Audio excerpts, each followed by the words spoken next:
So mga kapatiran, paalis na rin kami. Papunta na rin kami ng Marikina. So sasakyan na namin, oh. Ayan. Naka-ready na.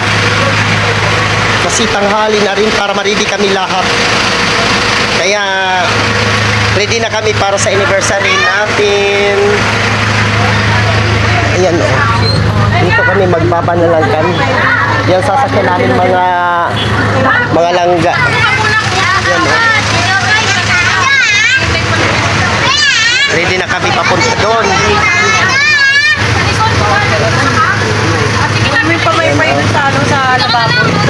Para hindi kami mahirapan sa pauwi din kasi may sasakyan.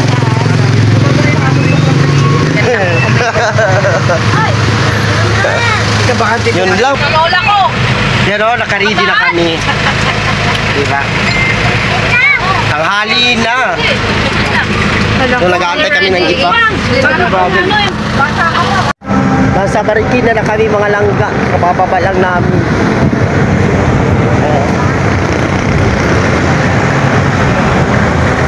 Dito na.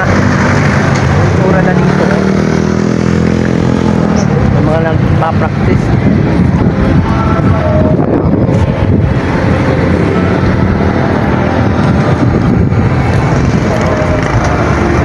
Diba? Gala-gala dapat. Oo. Yan. Itong itsura ng Marikina dito mga langga. Marami kami mga kapatiran dito.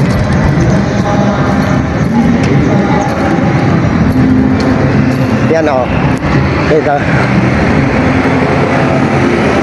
Talaga ng marami ding tao dito ang anniversary. Beloved in the Lord, and we always remember the blessed teaching and preaching by our beloved and honorable pastor, Mr. Almeida. Hanggang doon yan mga langga. Pati sa kabila mga langga. Pastor, Almeida. And also greetings to the beloved Almeida family. Kahit dito at sa inyong lahat, mga minamahal ng mga kapatiran, mabuhay mano datihan, magandang hapon po sa inyong lahat, mga minamahal, hallelujah.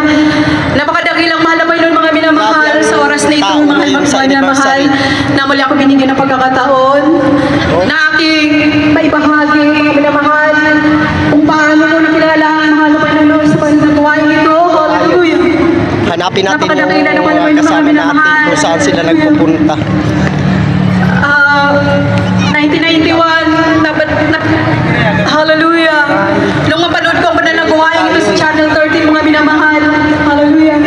Ang ating mga pastor, mga minamahal, magsusumigaw ng kamyanesa, may satanese. Mawawala ka dito kung nasaan mga minamahal, hallelujah. Nung mga panahon na yun, mga minamahal, bago ko mga minamahal, kilala ko halapay noon ako po'y dating isang miyembro ng CPP NPA. Ko yung mga kasama ko mga langga. Hallelujah. Communist part of the Philippines or New People's Army or tinatawag na pahuba or bagong hukbong bayan, mga minamahal.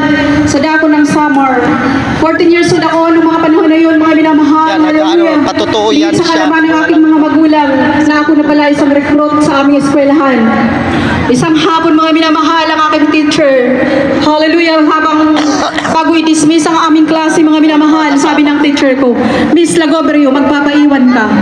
Mga minamahal, talagang kinabahan ako, mga minamahal. Hallelujah. Sa madaling sabi, nagpaiwan ako, mga minamahal.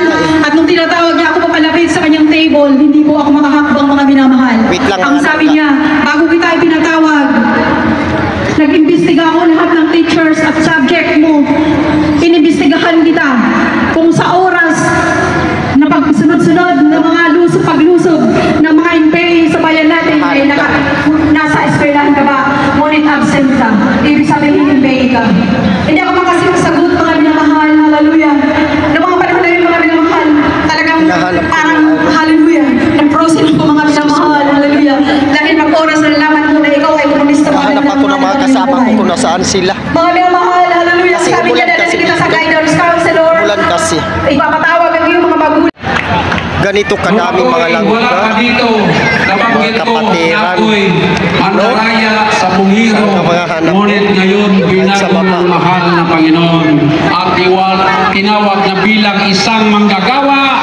1991 hanggang sa ngayon, aking hindi pinagsisihan, ngunit aking pinapasalamatan ng mahal na Panginoon.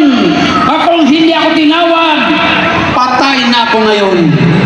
Dahil ang aking mga barkada noon, sinadbits ng NPA, tinabunan na lang ng dahon ng kawayan. Nung kami nangakyat ng bahay, nangabang ng sakyan, ako'y gusto kong magkaroon ng grupo noon na isang Yan, Marikina Sports Center. masama. Mamatay tao. Gusto ko maging heart killer. Ngunit tinawag ako ng Panginoon. Binago ang aking buhay. Kaya nga sabi ko, mahal ko mga kapatid, hindi ako rapat-dapat magsalita. Ngunit dito, ang buong katotohanan lamang po ang aking sasabihin.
Sobrang dami ng tao, mga langga. Singapore, Japan, Korea, Toronto, Canada, all over the world, England, everywhere there are ministries of this great church. So this church was great before the peace mission. The peace mission is simply a product of the great ministry. For remember, great is the company of them that publish the gospel, the word. And this great ministry has been faithful to that around the world. The Jesus Biblical Crusade has published the word of God, led by the power of preaching and prayer of your beloved evangelist Lily Almeida and his wife Pastoralina Almeida. And then the Bible says, great is those, the gospel of Christ. For great is the mystery of godliness. For great is the mystery of godliness. For God was manifest in the flesh, justified in the spirit, seen of angels, believed on the world, and preached of the Gentiles, and received of the glory. Great is the mystery of godliness. So many people don't understand who He is.